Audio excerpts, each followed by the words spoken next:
بسم اللہ الرحمن الرحیم۔ السلام علیکم ناظرین، آج کا جو ہمارا لیکچر ہے وہ ہے فصاحت و بلاغت پر۔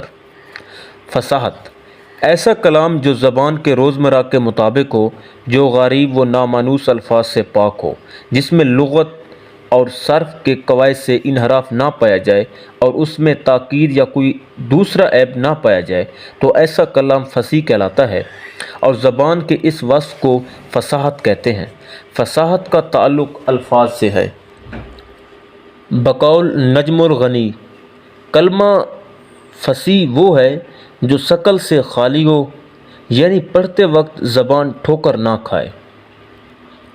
بقول اصغر علی روحی، بعض الفاظ ایسے ہوتے ہیں اگر ان میں ہلکی سی تبدیلی کر دی جائے تو فصیح سے فصیح تر ہو جاتے ہیں، جیسے آگاہی کو آگاہی، ناگہاں کو ناگہاں، پیرہن کو پیرہن، اور دامان کو دامن کر کے دیکھ لیجئے۔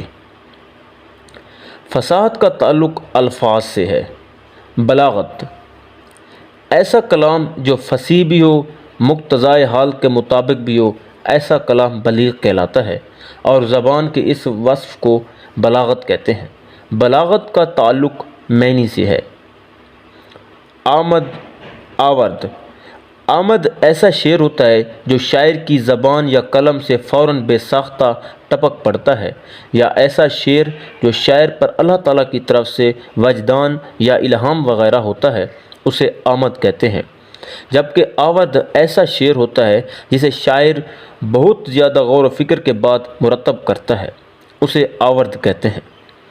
آمد کا شعر آورد کے مقابلے میں زیادہ لطیف یا بامزہ ہوتا ہے۔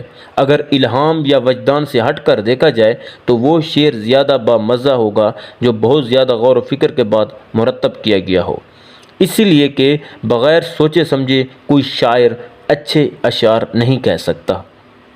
توارد دو شعراء کے کلام یا مضمون میں الفاظ کا اتفاقی طور پر ٹکرا جانا یا مطابقت اختیار کرنا توارد کہلاتا ہے۔